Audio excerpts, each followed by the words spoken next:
So in this problem over here, what we do want to calculate are two things. The tension in tension in the left and right cables. Now, this means we want this tension here. See? Oops. Straight lines are hard to draw, sorry. And this tension here. But of course, if there is more mass, more towards the left side of this beam, then this tension over here is going to be much larger. So let's differentiate these two. We'll say this is tension L and tension R, so left and right. And of course, we're going to say this is going to be the point L, so left, the left end point of the beam, and we also have the right end point of the beam. Okay, so from here, if you do want to find the tension of both cables now, these tensions actually just represent the supports of this beam, or in other words, you can just think them as reaction forces if you want. If you're to visualize instead, in a more typical scenario, you usually have two pillars underneath. It's just that in this case over here, what's actually pushing the horizontal beam up is not, well, it's not a push anymore, it's just two cables pulling the beam up instead. So I'm just going to get rid of those because we are talking about two cables pulling the beam up. Okay, now if you want to find two unknowns over here, then you're going to need to sum up torques as well as use the sum of forces in a translational direction. So before we begin all of that, let us say that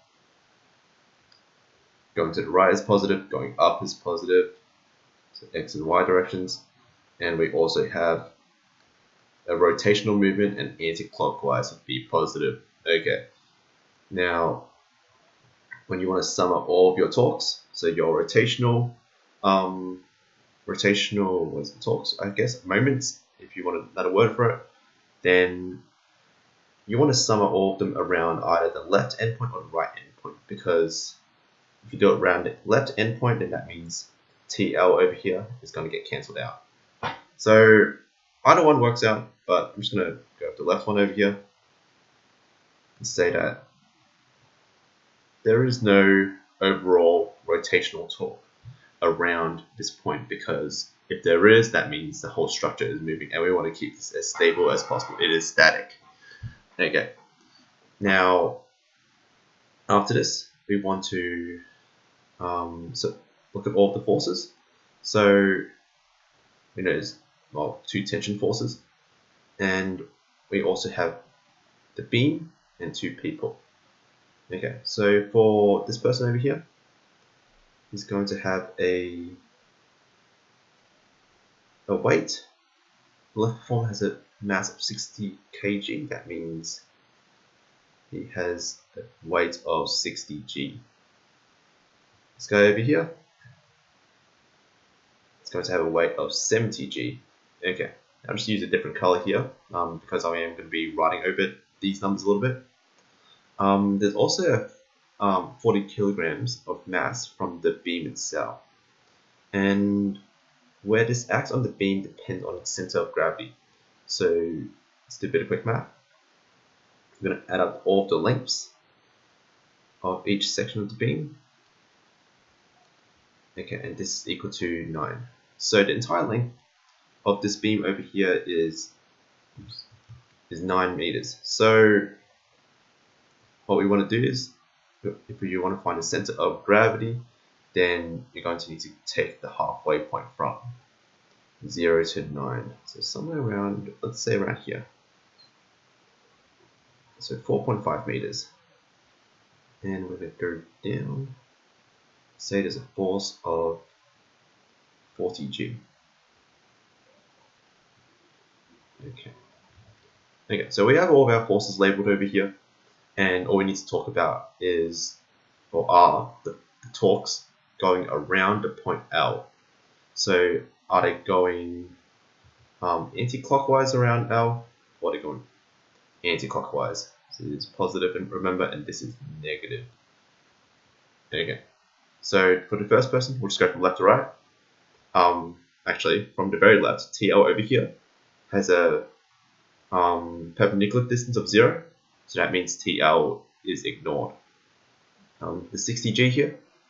Now this one over here, you can imagine is moving clockwise around. So if I was to trace a circle in the downward direction on the right of L, it will look something like this. And you can see that this is clockwise. This means that we have negative torque. Torque in the clockwise direction, 60G multiplied by 1.5. And we got this person over here. Now he is also moving, well, his torque, her torque, I don't know, didn't really specify here, is going in a clockwise direction. So again, we have minus 70G multiplied by the distance from L to where that weight is, and that would be 1.5 plus 2.5, which is 4. Okay, we got this purple force here of 40G.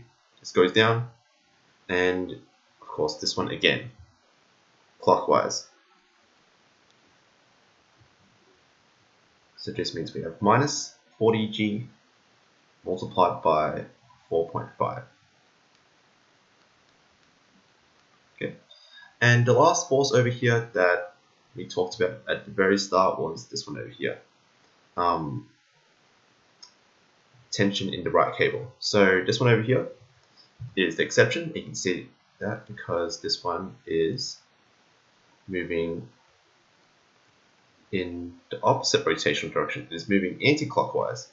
So this one over here is really plus TR, which is the force, multiplied by the distance from L to R, which is 9.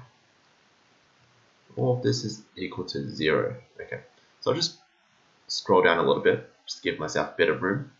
And taking all of this into account,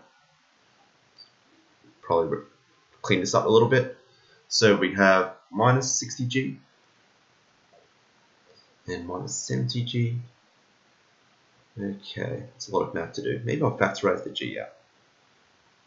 Okay, so we have minus 60 times 1.5 minus 70 times 4 and 40 times 4.5 plus 9TR is equal to 0. Okay. What I'm going to do over here is one more bracket. Is I think I will just transpose for my T value first, TR. So I have G multiplied by this huge product and sum over here. I'm just going to put all of this into my calculator, see what I get. Here it is. Okay, so I got negative 60 times 1.5 plus, oh, it's minus again, minus 70 times 4 minus 40 times 4.5. This would give me 550.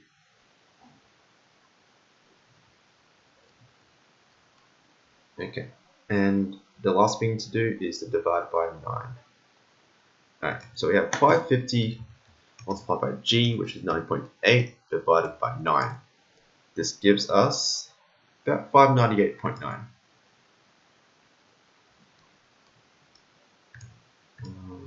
598.9 newtons. Okay, so now we know about the tension in the right cable. So if you want to find the one on the left, you can, if you want. In your next step, what color will I use? Maybe this one. Can do sum of torques around the right equals 0, or you can sum up all of the forces in the vertical direction. And I'm pretty sure that this one over here is a lot simpler. So we're going to stick with this one over here.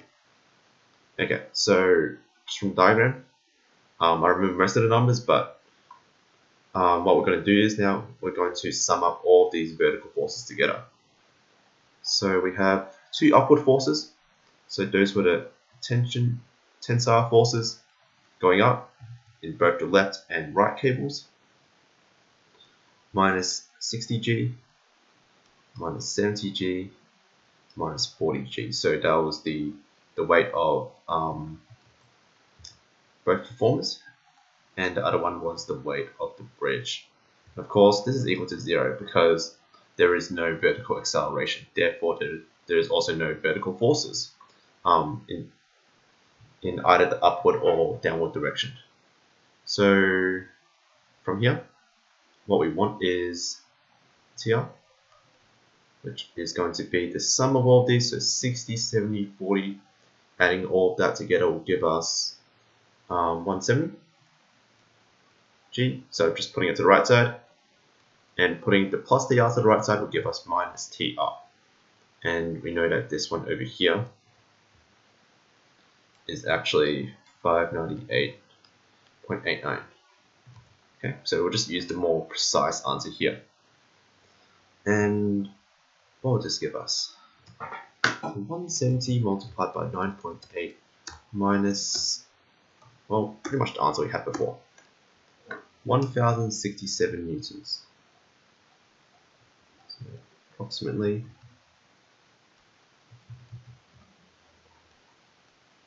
1067.1 newtons. And so now we have the tension in both cables, and we're done. That's it.